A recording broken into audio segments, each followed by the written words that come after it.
Shalom, shalom. Que la paix de Dieu soit avec vous.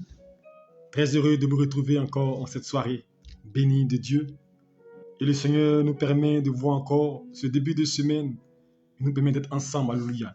Que le Seigneur vous bénisse abondamment et que sa paix soit avec vous. Recevez encore nos salutations en cette soirée. Que le Seigneur vous visite. Que le Seigneur vous protège. Que sa paix soit avec vous. Que son esprit vous assiste. Alléluia. Et qui vous guide en tout temps et en tout lieu, que vous ne manquiez de rien, alléluia. Que la gloire de Dieu repose dans vos vies, alléluia. Soyez bénis immensément, soyez bénis Maman Gigi, que la grâce de Dieu t'inonde, sois bénie Maman Adélaïde, que la paix de Dieu soit avec toi, sois bénie Maman Reine, que le Seigneur se souvienne de chacun d'entre vous. Je prie que l'Éternel ne manque pas de vous bénir, alléluia. Sois bénie Françoise Voici, que le Seigneur soit avec toi aussi. Je prie que le Seigneur vous bénisse de là où vous êtes. Recevez nos salutations encore et que cette semaine soit une semaine de distinction pour chacun d'entre vous, que la paix de Dieu soit avec vous, que sa grâce repose sur vous. Sois béni Marlène, que le Seigneur se souvienne de chacun d'entre vous, que Dieu écoute le vœu de vos cœurs et qui vous exauce, alléluia. Soyez bénis. Nous sommes ce soir à notre temps de rencontre entre les mains du Seigneur et je prie que le Seigneur encore se souvienne de toi et qu'il te bénisse. Sois béni mon Dieu, merci. Sois béni ma fille Manuela, que le Seigneur se souvienne de vous, alléluia. Sois béni, Mandina, que la grâce de Dieu te localise, alléluia. Nous allons prier le Seigneur et le confier cet instant, demander la faveur de Dieu, sois béni, Reine Esther. Nous allons demander au Seigneur de venir nous conduire, de venir bénir ce moment, de venir être le maître de cet instant et nous diriger dans sa présence. Nous voulons te bénir, Père, et encore te dire merci. Merci pour ta faveur. Merci de nous orienter ce soir encore. Seigneur Dieu, la Bible déclare que sans toi, nous ne pouvons rien faire. Alors ce soir encore, nous voulons demander ton secours et ton aide. Viens prendre le contrôle de ce moment. Viens disposer nos cœurs, nos pensées à l'écoute de ta parole. Et que ce temps-là soit un temps de grâce, un temps de faveur pour chacun d'entre nous, au nom de Jésus-Christ. Amen. Que Dieu vous bénisse abondamment et que la paix de Dieu soit avec vous. Alléluia. Et que ce début de semaine vous apporte encore beaucoup de grâce et que cette semaine qui a débuté soit encore porteur de beaucoup de bonnes choses dans vos vies et que le Seigneur se souvienne de vous. Alléluia. À tous les niveaux. Sois béni ma fille Rosine, que le Seigneur te localise. Sois béni Hippolyte, que le Seigneur soit avec toi. Alléluia. Nous allons lire un passage, notre premier passage va se trouver dans Luc chapitre 1, à partir du verset 5. On va faire une longue lecture, mais on va sauter un peu, et on va faire le résumé. Luc chapitre 1, verset 5. Du temps d'Hérode, roi de Judée, il y avait un sacrificateur nommé Zacharie, de la classe d'Abia. Sa femme était d'entre les filles des filles d'Aaron. Elle s'appelait Élisabeth. Tous deux étaient justes devant Dieu, observant d'une manière irréprochable tous les commandements et toutes les ordonnances du Seigneur. Ils n'avaient point d'enfants parce qu'Élisabeth était stérile. Ils étaient un et l'autre avancés en âge. Or, pendant qu'il s'acquittait de ses fonctions devant Dieu, selon le tour de sa classe, il fut appelé par le sort, d'après les règles du sacerdoce, à entrer dans le temple du Seigneur pour offrir des parfums. La multitude du peuple était dehors en prière à l'heure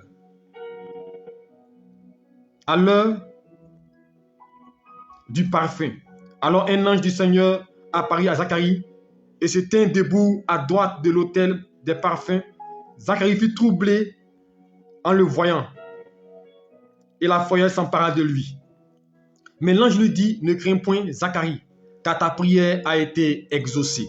Ta femme Élisabeth t'enfantera un fils, et tu lui donneras le nom de Jean.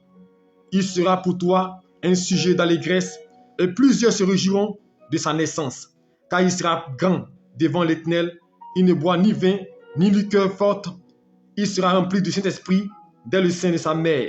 Il ramènera plusieurs des filles d'Israël au Seigneur notre Dieu. Il marchera devant Dieu avec l'esprit et la puissance d'Élie pour amener les cœurs des pères vers les enfants et les rebelles à la sagesse des justes, afin de préparer au Seigneur un peuple disposé. Zacharie dit à l'ange, à quoi reconnaîtrai-je cela, car je suis vieux et ma femme est avancée en âge. L'ange lui répondit, je suis Gabriel, je me tiens devant Dieu, j'ai été envoyé pour te parler et pour t'annoncer une bonne nouvelle, cette bonne nouvelle.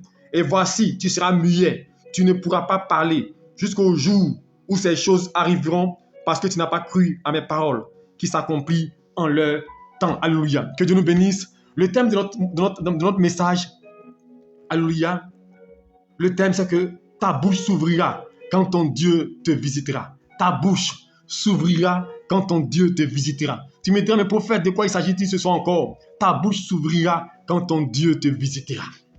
Alléluia. Et si la Bible nous révèle l'histoire de deux sacrificateurs, l'un, Zacharie, appelé à servir Dieu, et Élisabeth aussi, qui fait partie de la famille des Lévites. Donc tous deux étaient des serviteurs de l'Éternel. Tous deux marchaient dans les pas du Seigneur. Tous deux étaient assidus au temple. Et la Bible rend témoignage de leur attachement à Dieu. La Bible nous dit quelque chose. Je vais répéter encore cette partie-là pour montrer comment ils étaient attachés à Dieu, comment ces personnes-là adoraient le Seigneur. Alléluia. Au verset 5, au verset 6 plutôt, on dit tous deux étaient justes. On parle d'Élisabeth et Zacharie. Tous deux étaient justes devant Dieu, observant d'une manière irréprochable tous les commandements et toutes les ordonnances du Seigneur. Est-ce que vous comprenez? On dit les deux, comme Zacharie et Élisabeth, étaient attachés à Dieu. On dit ils observaient les commandements, ils étaient irréprochables devant Dieu. C'est la Bible qui le dit et c'est écrit dans la Bible. Ils étaient irréprochables devant Dieu. Ils servaient Dieu dans l'intégrité. Ils servaient Dieu avec amour. Ils servaient Dieu avec abnégation. Mais la Bible déclare que ces deux sacrificateurs qui aimaient Dieu, qui servaient Dieu, n'avaient point d'enfants. Alléluia. Aujourd'hui, je fais une parenthèse pour toutes ces personnes-là qui prennent des messages qui ne sont pas bibliques et qui amènent des gens à prendre des chemins détournés, qui amènent des gens à se décourager de Dieu, qui amènent des gens à douter de Dieu, qui amènent des gens dont la foi se refroidit. Parce qu'on t'a dit, comme tu es consacré à Dieu, quand tu pries le Seigneur, quand tu es attaché à Dieu, tu dois voir forcément Dieu. Voici le message que nous prêchons souvent. Quand tu es attaché à Dieu, quand tu marches dans les pas de Dieu, ce n'est pas normal que tu souffres. Ce n'est pas normal que tu tournes en rond. Ce n'est pas normal que tu manques quelque chose. Voici le message que souvent nous distillons. Mais ce n'est pas la vérité. Parce que la Bible nous dit ici, ces hommes-là étaient des hommes irréprochables. Irréprochables, attachés à la sainte doctrine. Étaient des sacrificateurs, des hommes de Dieu. Oui.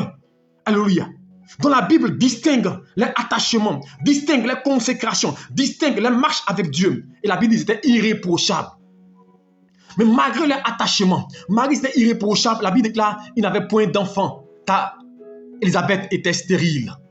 Comment comprendre que des gens qui sont attachés à Dieu, comment comprendre que des gens qui prient le Seigneur, des gens qui adorent le Seigneur, des gens qui sont irréprochables devant Dieu, peuvent être dans un manquement? C'est la question qu'on pourrait se poser.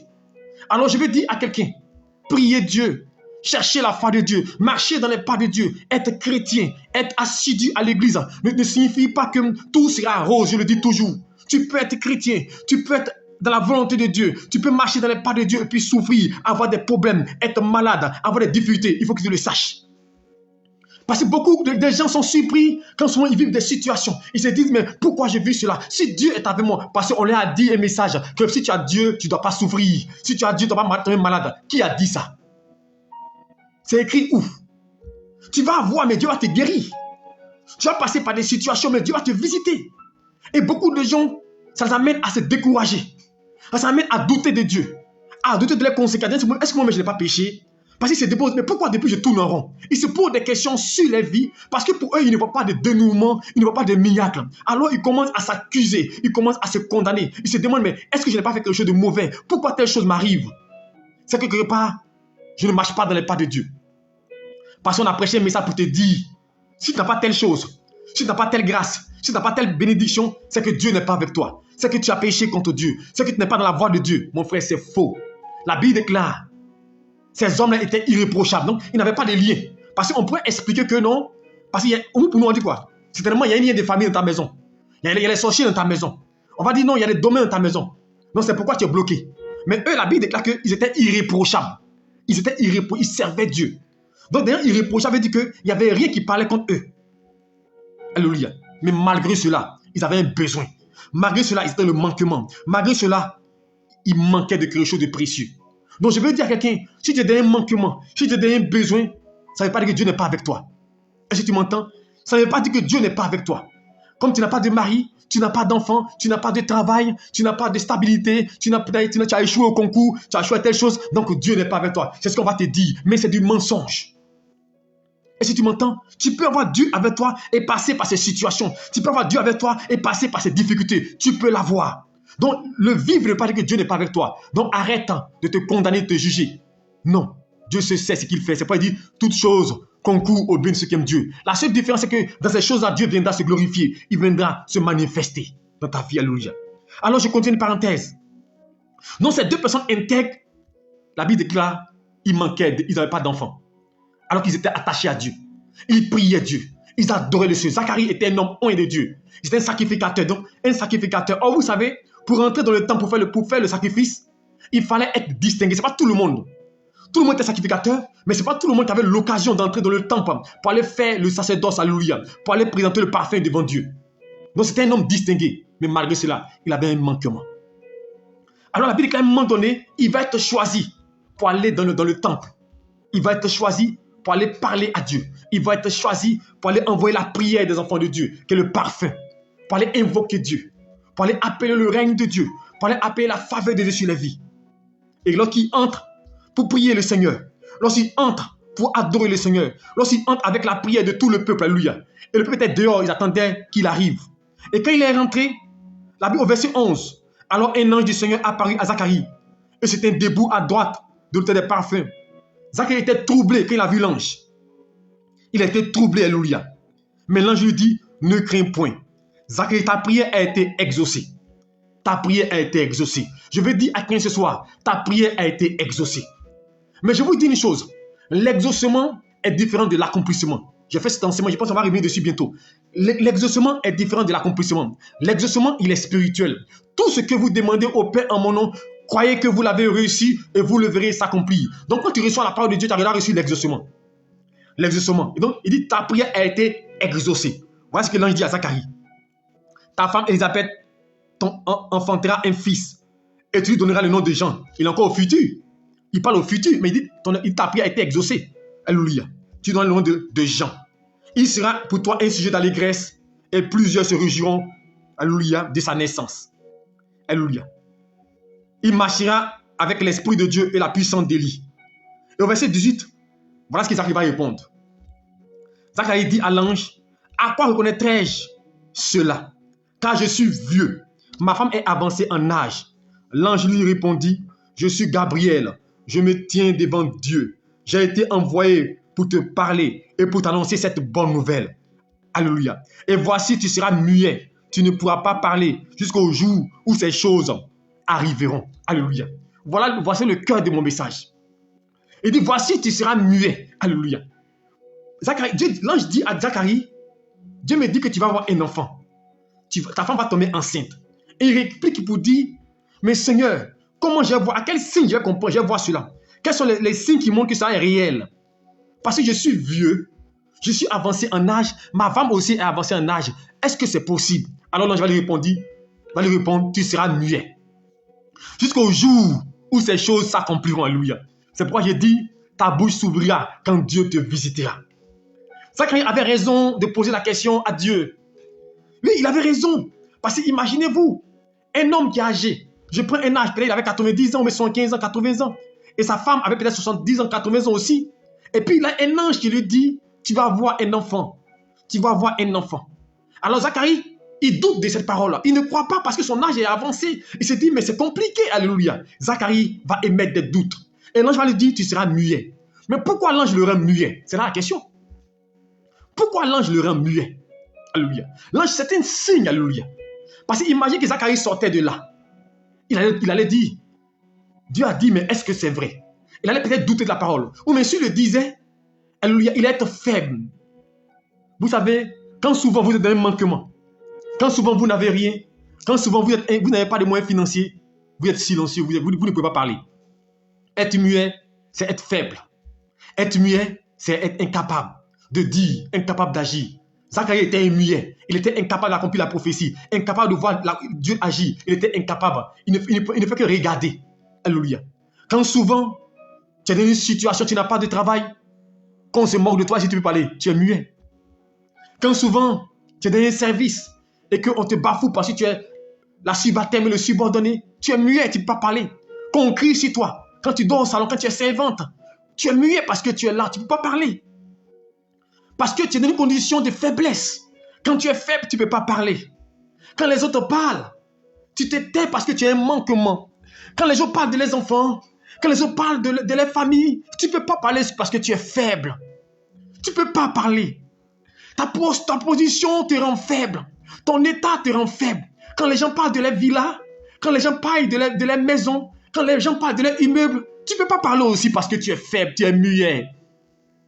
Quand les gens parlent de leur jet privé, les gens te disent non, moi j'ai une résidence à Dubaï, j'ai une à Lille, j'ai une résidence à Abidjan. Tu ne peux pas parler parce que tu es muet, tu n'en as pas aussi. Quand tu n'as rien, tu es muet. Est-ce que tu m'entends?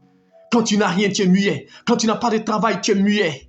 Quand il n'y a pas de fruits dans ta vie, tu es muet. Parce que tu parles, on va se moquer. On dit, toi, tais-toi aussi. Tu veux parler aussi?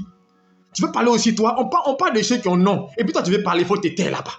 Quand tu n'as pas, tu es muet. Quand les gens parlent de leur époux, quand les gens montrent les doigts avec les bagues, tu te tais. Parce que tu es muet.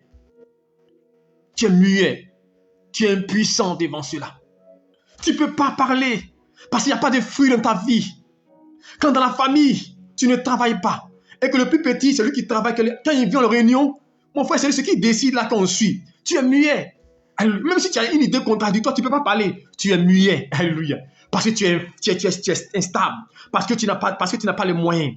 Vous savez, ne pas posséder une chose nous rend faibles. Ne pas posséder une chose nous rend muets. Tu es muet devant des situations. Muet devant des situations. Tu ne peux pas défendre la cause même du pauvre. Parce que tu es dépendant de quelqu'un. Tu donnes dans la maison. Quand imagine-toi, le propriétaire vient de maison, vient à la fin du mois t'encaisser. Et puis tu n'as même pas l'argent pour payer le loyer. Ça fait 2 mois tu dois loyer. Est-ce que tu peux parler devant lui? Tu es muet. Tu es muet parce que tu n'as pas l'argent pour pouvoir parler. Alléluia. Quand tu n'as pas, tu es muet. Zacharie était muet. Il est sorti muet. Alors que, parce que la prophétie était en lui, il portait le miracle, il portait la gloire, il portait la faveur, il portait le succès, il portait l'enfantement en lui, il portait la bonne nouvelle en lui, mais il était muet parce que ce n'était pas encore concret. Quand une chose n'est pas concrète dans ta vie, il faut être muet. C'est aussi un signe, il faut te taire. Quand une chose n'est pas concrète dans ta vie, Dieu même ferme ta bouche. Alléluia. Pour ne pas que toi-même tu gâtes la chose. Parce que Jacques ici sortait, imaginez-vous qu'il parlait. Il allait douter, est-ce que c'est possible, mais Sarah? Est-ce que c'est possible, mais Elisabeth? Nous sommes vieux. Il allait remettre la parole de Dieu en cause. C'est pourquoi souvent, Dieu nous rend muets quand nous sommes faibles. Tu es muet. Zacharie était muet. Il n'avait pas de bouche pour parler. Il est sorti. Dieu dit qu'il va avoir un enfant. Mais est-ce qu'il peut dire qu'il va avoir un enfant? Alléluia. Pensant qu'un enfant n'est pas encore là. On va se moquer de lui. Imagine où tu sors pour dire tout le monde, je suis multimilliardaire alors que tu dors en famille. Mais on va se moquer de toi. Tu sors pour dire que non, je suis enceinte alors que tu n'as pas d'enfant. On va se moquer de toi. Alléluia. Tu sors pour dire que non, moi, à partir d'aujourd'hui, je travaille. Je suis béni, je travaille alors que tu demandes 500 aux gens. On va se moquer de toi. Alléluia. Tu seras muet. Quand tu es faible, quand tu es incapable, tu seras muet. Quand il n'y a pas de fruits dans ta vie, tu seras muet. Quand tu seras dans la défaite, tu seras muet. Quand les circonstances de la vie vont compliquer, tu seras muet. Devant des problèmes, tu seras muet. Devant des situations, tu seras muet. Tu seras impuissant car tu ne peux rien faire. Tu vas à l'hôpital, on te sort une ordonnance de 200 000 francs. Quand tu ne peux pas payer, qu'est-ce que tu fais? Tu es muet. Tu ne peux pas payer. Ton enfant est malade. Tu n'as pas la capacité de faire quelque chose. Tu deviens muet. Être muet, c'est être incapable. Être muet, c'est être limité. Être muet, c'est ne pas pouvoir parler. Tu es dépendant. Alléluia. Lui qui est puissant, c'est lui qui te suit. C'est lui qui te gouverne. C'est lui qui te guide. Tu es muet. Est-ce que tu m'entends? Tu es muet. Parce que tu es limité. Alléluia. On va lire la seconde partie du verset. Verset 57 pour continuer. Écoutez-moi. Au verset 57, on dit le temps où Élisabeth devait accoucher arriva. Et elle enfanta un fils. Est-ce que vous comprenez? Le temps arriva, elle est devenue enceinte. Parce qu'il faut être muet. Parce que tu parles beaucoup et que la chose se gâte. C'est comme quelqu'un qui doit voyager, qui dit j'ai eu mon visa, je dois voyager. Et puis il s'en va le jour là. Et puis le jour là, on dit mon ami, il y a un problème sur ton truc. Et puis on le bloque ici. Vous voyez? Qu'est-ce qu'il va faire? Donc c'est pourquoi souvent Dieu te rend muet. Alléluia. On dit le temps où Élisabeth devait accoucher arriva. Le temps de ta grâce arriva. Le temps de ton enfantement arriva. Le temps de ta bénédiction arriva maintenant. Et elle enfanta un fils. Tu enfanteras une grâce. Tu enfanteras un miracle. Tu enfanteras une promotion. Tu enfanteras une bénédiction. On dit le temps arriva. On dit ses voisins et ses parents apprirent que le Seigneur avait fait éclater envers elle sa miséricorde. Est-ce que vous comprenez? On dit le temps arriva. Ses voisins, ses parents, alléluia, apprirent. Ils ont appris que le Seigneur avait fait éclater envers elle sa miséricorde. Je vais dire à quelqu'un ce soir, Dieu va faire éclater envers toi ta miséricorde. Les gens vont apprendre, tes voisins vont apprendre, tes collègues vont apprendre. Tous ceux qui sont autour de toi vont apprendre que Dieu t'a visité, que Dieu t'a localisé. Alléluia. On dit ses parents et ses voisins ont appris. Mon frère, quand Dieu te bénit, ça, tout le monde a oublié d'apprendre. Quand Dieu te bénit, là, tout le monde, c'est visible. Ils ont appris. Et ils se réjouissent avec elle. Ceux qui sont moqués de toi, ceux qui t'ont bafoué, ceux qui ont dit non, elle ne peut pas réussir, elle ne peut pas avancer, ils vont venir se réjouir avec toi. On dit le 8e jour, il vint pour circoncire l'enfant. Et il appelait Zacharie, du nom de son père. Mais sa mère prit la parole et dit non, il sera appelé Jean. Il lui dit, il n'y a pas dans ta parenté personne qui soit appelé de ce nom. Et il prit des signes à son père. Il fit des signes à son père pour savoir comment il voulait qu'on l'appelle. Zacharie demanda des tablettes. Il écrivit. Elle dit, il a écrit. Il était muet. Il écrivit, Jean est son nom. Et tous furent dans l'étonnement. Au même instant, sa bouche s'ouvrit et sa langue se délia. Il parlait, bénissant Dieu. Alléluia. Devant la manifestation de la puissance de Dieu, quand Zacharie a écrit le nom pour dire qu'il s'appelle Jean, la Bible, sa bouche s'est ouverte. Maintenant, Zacharie peut parler. Maintenant, Zacharie peut se glorifier pour dire, ça fait 30 ans que ma femme n'accouchait pas. Ça fait 20 ans que c'était compliqué. Mais Dieu a fait. Sa bouche s'est ouverte maintenant. Alléluia. Ta bouche s'ouvrira devant la puissance de Dieu. Ta bouche s'ouvrira devant le miracle de Dieu. La bouche de Zacharie maintenant s'est ouverte. Est-ce que vous me suivez? L'homme qui ne parlait pas, l'homme qui était muet, lorsqu'il a écrit pour dire son nom, il s'appellera Jean, le nom que Dieu lui a donné. Alléluia.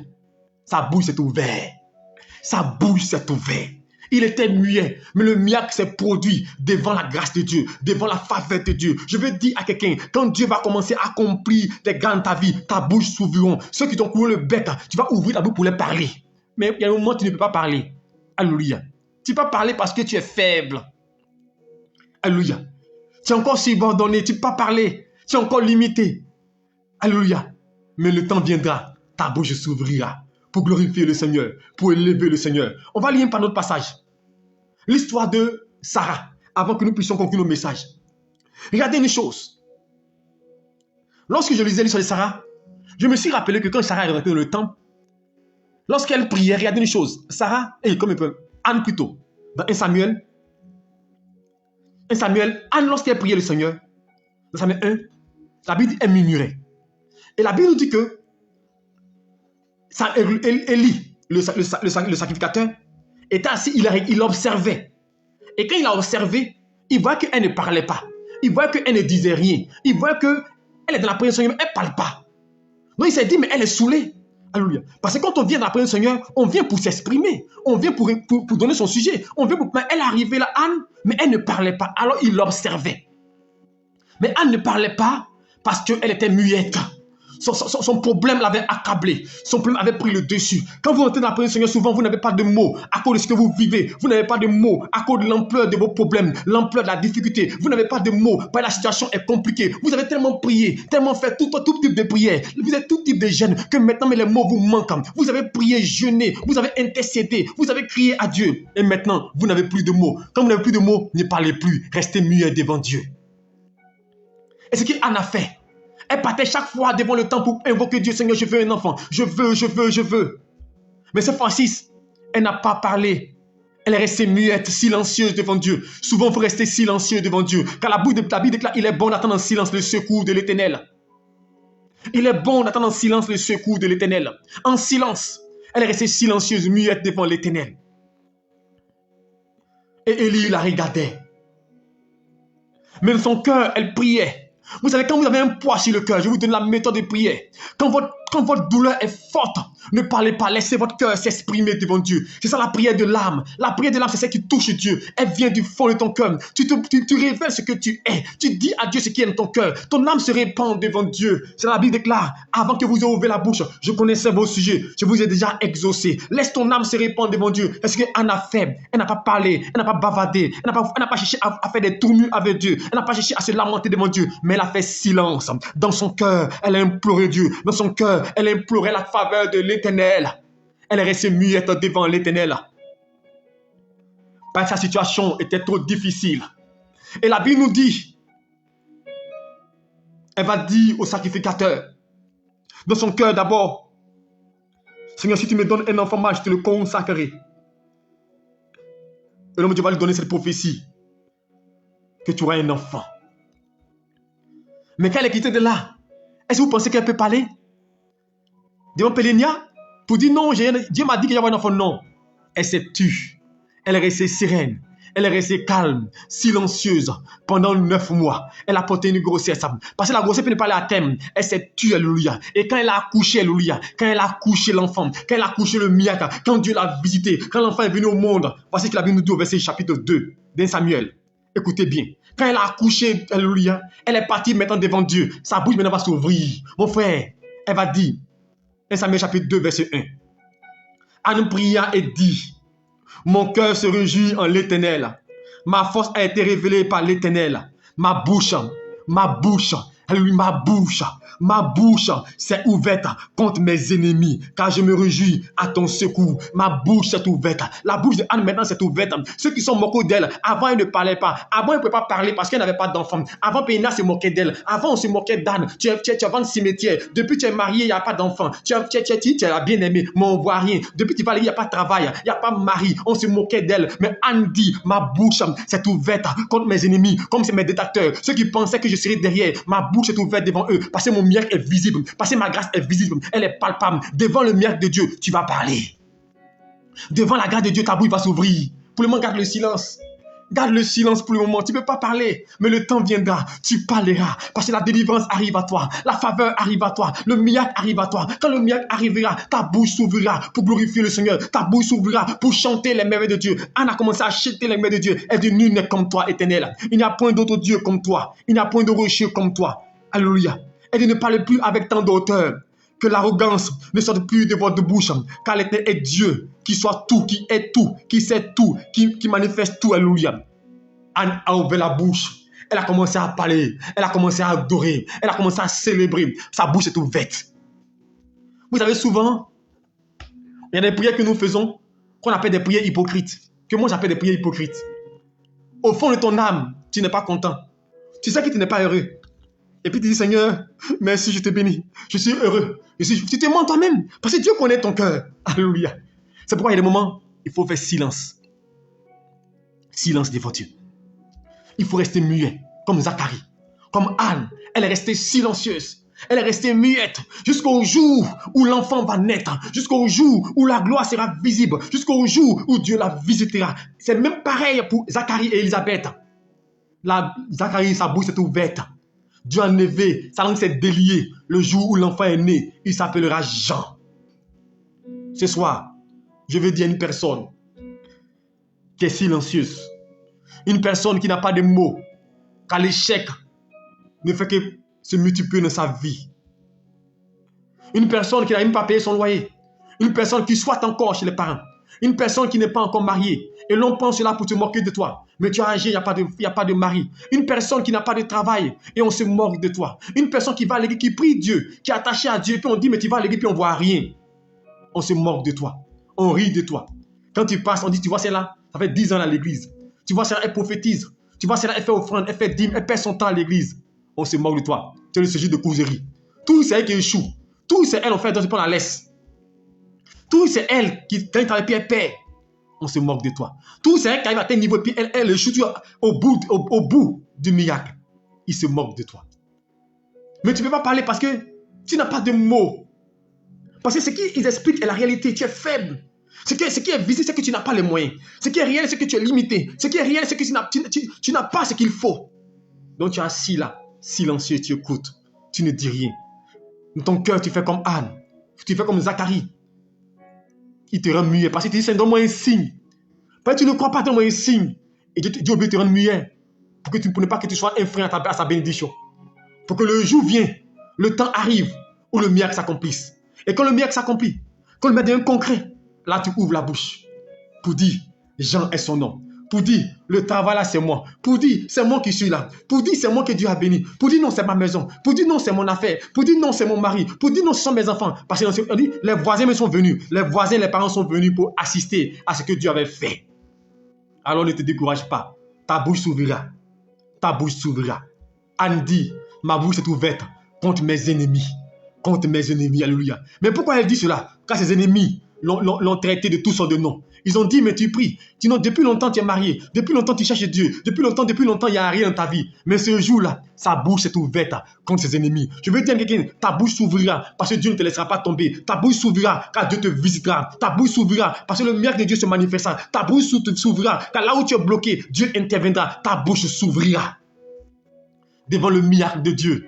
Devant la gloire de Dieu, devant la manifestation de la puissance de Dieu, ta bouche s'ouvrira et tu rendras témoignage. Tu béniras le Seigneur comme Anne, tu élèveras le Seigneur parce que Dieu est fidèle. Au temps fixé, il viendra à toi. Quand la Bible déclare au temps fixé, il s'est souvenu de la promesse qu'il a faite à Sarah. Au temps fixé, il se souviendra de la promesse qu'il t'a faite. Au temps fixé, il viendra te relever. Au temps fixé, il viendra guérir ton cœur. Au temps fixé, il t'enlèvera de la boue pour te faire asseoir avec les grands et ta bouche s'ouvrira contre tes détracteurs, ceux qui se moquent de toi, ta bouche s'ouvrira. Il va enlever ton opprobre, il va enlever ta honte, il va enlever ta honte, ta peine. Et ta bouche s'ouvrira. Tu pourras parler aussi. Avant, tu ne pourras pas parler, mais tu pourras aussi parler. Et je prophétise dans ta vie qu'avant la fin d'année, que le Seigneur te localise, que la grâce te localise, pour que ta bouche puisse s'ouvrir, pour que toi aussi tu puisses parler. Toi aussi, qu'on se réunisse, qu'on dit qui donne 100 000, qui donne 10 000, qui donne 100 000, tu peux dire moi aussi je donne 100 000. Pas on se réunit, tu ne peux pas donner. On dit à funérailles, on connaît 100 000, 100 000. Tu ne peux pas parler parce que tu n'as pas, tu es limité. On dit à telle chose, tu ne peux pas parler parce que tu es limité. On dit à cotisation, tu ne peux pas donner parce que tu es limité. Tu es limité, tu ne peux pas parler. Mais je t'annonce que cette année ne s'achèvera pas. Toi aussi, ta bouche s'ouvrira. Tu seras le sang, on viendra te consulter. On viendra vers toi. Toi aussi, tu seras une source de bénédiction. Ceux qui t'ont méprisé verront la gloire de Dieu dans ta vie. Laisse-moi te dire, le temps viendra. Comme Élisabeth, comme Anna, ta bouche s'ouvrira pour parler des merveilles de Dieu. Et tu pourras dire aussi que mon Rédempteur est vivant. Vous savez, quand Job était dans les problèmes, dans les difficultés, il ne savait pas quoi dire. Parce qu'il ne pouvait pas expliquer. Parce que Job n'a pas péché. Il n'a rien fait. Et voici qu'il a commencé à tout perdre. Il a commencé à tout perdre. Et ses détracteurs commencent à se moquer de lui. Job, voici ce que tu as fait. Peut-être tu as péché. Peut-être tu as fait telle chose. Job ne comprenait pas ce qui lui arrivait. Il ne pouvait rien dire. Mais le jour où Dieu l'a rétabli, le jour où Dieu l'a rehaussé, Job a eu la bouche pour parler. Mon frère, quand Dieu va te visiter, tu auras la bouche pour parler. Tu auras la bouche pour parler. Quand Dieu a béni David, David s'est élevé, il a parlé. Quand Dieu te visitera, quand le miracle te localisera, tu ouvriras la bouche pour parler de la part de Dieu. Alors je vais conclure mon message ce matin, ce soir, pour dire à une personne, ne te décourage pas. Dans le message de Luc chapitre 1, de verset 1, tout le chapitre, vous le lire même. Qu'est-ce qu'il faut retenir ce message-là? Première des choses, il faut retenir que on peut être serviteur de Dieu, on peut être attaché à Dieu, on peut prier, on peut ne pas pécher, on peut ne pas suivre des voies détournées, on peut être intègre et puis avoir des manquements, avoir des problèmes, avoir des difficultés. Est-ce que vous comprenez? On peut être chrétien et puis être malade. On peut être chrétien et puis ne pas avoir d'argent. On peut être chrétien et puis avoir des difficultés. On peut l'être. Donc ceux qui vous disent le contraire là, c'est du mensonge. Parce que la Bible dit là, et voici l'exemple palpable. On dit Élisabeth et Zacharie étaient consacrés à Dieu. Irréprochables. Est-ce que vous comprenez? Quand on dit quelqu'un est irréprochable, c'est que vraiment il est intègre. La Bible dit, si on a écrit dans la Bible qu'ils étaient irréprochables, c'est qu'ils étaient des modèles. Mais la Bible déclare, ils avaient un manquement, ils n'avaient pas d'enfants. Comment des gens irréprochables peuvent ne pas avoir d'enfants? Comment des gens irréprochables peuvent ne pas avoir de grâce? C'est ce qu'aujourd'hui le monde va te dire. On va te dire, comment tu pries, puis tu ne te bénis pas. Comment tu gères, puis tu ne te bénis pas. Dieu, ce n'est pas, alléluia, un faiseur de miracles. Dieu bénit selon son temps. Alléluia. Il n'est pas là pour distribuer les miracles. Dieu fait selon sa volonté. Alors Élisabeth et Zacharie étaient devenus vieux. Est-ce que vous comprenez? Ils ont servi Dieu. Mais c'est dans les vieillesses que Dieu va les visiter. Mais pourquoi depuis ce temps-là, Dieu n'a pas visité? On pourrait dire, à notre temps aujourd'hui, mon pasteur Cabran, si vous me croisez, me comptez dans mon avant, parce qu'aujourd'hui j'ai changé de pensée, je vais vous dire, si tu n'es pas béni certainement, c'est parce que tes parents d'avant, là, ils ont fait telle chose. On va expliquer, oui c'est possible, mais ce n'est pas tout le monde qui est dans ce cas. Ce n'est pas tout le monde qui est dans ce cas. Alléluia. Ce n'est pas tout le monde qui est dans cette situation-là. On va te dire, c'est parce que non, tu n'as pas fait telle chose. C'est parce que tu n'as pas fait tel type de prière. Tu n'as pas fait tel type de jeûne. Et des gens ont fait tout le type de jeûne, mais ils sont au même stade. C'est pour te dire, c'est Dieu qui bénit. C'est Dieu qui ouvre les portes. On dit, Élisabeth était stérile, mais elle était sacrificateur aussi. Alléluia. Mais elle était stérile. Donc, première des choses, voici qu'il faut retenir. On peut être dans la voie de Dieu et puis avoir des manquements. Mais la seule différence, comme je dis, Dieu est avec toi pour te soutenir. Et il viendra forcément à ton secours à un moment donné pour te guérir. Deuxième des choses, alléluia. Les promesses de Dieu dans ta vie, les grâces de Dieu dans ta vie ne sont pas forcément systématiques. Et vous comprenez? Dieu peut dire quelque chose dans ta vie, mais il faut savoir forcément qu'il a dit que ça sera systématique. Ça va prendre du temps. Car chaque chose a son temps. Parce que quand Dieu dit et qu'on ne voit pas, on est troublé. On veut aider Dieu dans sa grâce. Dieu t'a dit, mais attends le temps de Dieu. Alléluia. Voici, attends le temps de Dieu. Attends que Dieu te visite. Et ensuite, la Bible déclare quoi? Quand il va dire cela à Zacharie, il va rendre Zacharie muet. Mais pourquoi il rend Zacharie muet? Parce qu'il a demandé un signe. Parce qu'il a douté. Mais il a douté parce que pour lui, ce n'était pas possible qu'à cet âge-là, il puisse avoir un enfant. Alors Dieu va le rendre muet pour ne pas qu'il soit une source de blocage. Parce qu'il ne pourra pas parler. Alléluia. La Bible dit qu'il est bon d'attendre en silence le secours de Dieu. Dieu l'a rendu muet. Tu seras silencieux. Alléluia. Quand il n'y aura rien dans ta vie, quand il n'y aura pas de produit dans ta vie, quand il n'y aura pas de résultat dans ta vie, tu seras silencieux. Quand quelqu'un échoue au bac, quand on donne le résultat du bac, et qu'on dit candidat approché, je me rappelle bien, quand tu as échoué, que tu cries, tu te tais. Alléluia. Quand tu n'as rien là, tu te tais. Alléluia. Donc tu seras silencieux. C'est normal que tu sois silencieux. Alors qu'il faut être calme ton coin. Attends le temps de Dieu. Ensuite, quand Dieu va te visiter, quand Dieu va te localiser, quand la grâce va te visiter, quand la paix va te visiter, tout le monde va venir vers toi. Ils vont venir se réjouir avec toi. Mais là encore, il faut maintenant te réjouir. Il faut témoigner la fidélité. Il faut que ta bouche s'ouvre pour glorifier le Seigneur. Parce qu'il y a des gens, quand Dieu bénit, il ne parle pas. Il ne faut glorifier Dieu. Il faut élever Dieu. Il faut rendre témoignage. Il ne faut pas garder pour toi. Alléluia. C'est vrai qu'aujourd'hui, quand les gens sont assis, ils ont peur de rendre témoignage. Parce qu'ils vont témoigner pour dire que Dieu m'a béni, il y a eu 100 millions. Les frères qui vont t'écrire les demandes d'aide. Non, les gens ont peur de rendre témoignage. Mon frère, rends témoignage pour la gloire de Dieu. Alléluia. Que ta bouche s'ouvre pour glorifier le Seigneur. Et ce soir, je te dis cette bonne nouvelle. Il dit ta prière a été exaucée. Mais il n'a pas vu la prière de manière systématique. Le temps est arrivé et Dieu l'a accompli. Et quand Dieu l'a accompli, alors sa bouche est ouverte. Alléluia. Il a commencé à glorifier le Seigneur. Il a commencé à élever le Seigneur. Et il a nommé ce que Dieu lui a dit. Il a nommé l'enfant. Pareil comme Anne, quand Dieu a accompli le miracle, elle est restée à chanter Dieu. Tu vas chanter la gloire de Dieu. Tu vas chanter la louange de Dieu. Tu vas élever le Seigneur. Ta bouche s'ouvrira. Si aujourd'hui tu es silencieuse, ne t'inquiète pas. Un temps viendra, tu parleras. Si aujourd'hui tu es capable de parler, ce n'est pas grave. Le temps viendra. Ta bouche va s'ouvrir pour glorifier le Seigneur. Et la gloire de Dieu sera sur ta vie. Que Dieu te bénisse. Que sa grâce repose sur toi. C'était le message de soi. Shalom à toi. Que la grâce repose sur toi. Je vais maintenant prier pour toi. Père, je vais bénir ton nom pour ce message. Tu dis, Père, Anne dit ma bouche s'est ouverte comme mes ennemis. Tous mes détracteurs, ceux qui pensaient que je n'allais pas me marier, ceux qui pensaient que je n'allais pas enfanter, ceux qui pensaient que je n'allais pas travailler, ceux qui pensaient que je n'aurais pas les promotions, ceux qui pensaient que je n'allais pas avoir ce concours, ceux qui pensaient que je ne serais pas élevé, ceux qui pensaient que je n'aurais pas la délivrance. Ma bouche est ouverte contre mes ennemis. Seigneur, je bénis ton nom parce que tu ouvriras la bouche de tes enfants. Tu glorifieras ton nom dans les vies. Tu les élèveras. Ta main sera à l'œuvre, mon Dieu, Père, afin qu'ils puissent chanter tes merveilles. Ils puissent voir la gloire de Dieu. Le temps viendra, mon Dieu, Père. L'église sera située sur le sommet des montagnes et nous mangeons les meilleures productions du pays. Et le monde saura que tu es avec nous. Alors je prophétise que tout ce qui manque la vie de mon frère, que cela commence à arriver, mon Dieu. Je proclame, mon Dieu, que en cette fin d'année où nous allons, mon Dieu, que la bouche de mon frère s'ouvre, qu'elle puisse parler, que la gloire de Dieu la localise. Touche quelqu'un, guéris quelqu'un, mon Dieu. Manifeste ta gloire dans la vie de quelqu'un, mon Dieu, Père. Au nom puissant de Jésus-Christ. Comme tu l'as fait pour Elisabeth et pour Zacharie, mon Dieu. Fais-le, monEu. Car quand nous prêchons un message, c'est que Père, le temps est arrivé. Tu veux visiter quelqu'un. Alors, à travers ce message, mon Dieu, que la bouche d'une personne s'ouvre, que sa grâce arrive, mon Dieu, et qu'elle témoigne ta fidélité. Merci pour ta paix. Merci pour ta grâce. Merci pour la restauration. Merci pour la visitation. Merci pour les ouvertures. Merci pour les opportunités. Que la gloire te revienne à toi, seul Père, au nom de Jésus-Christ.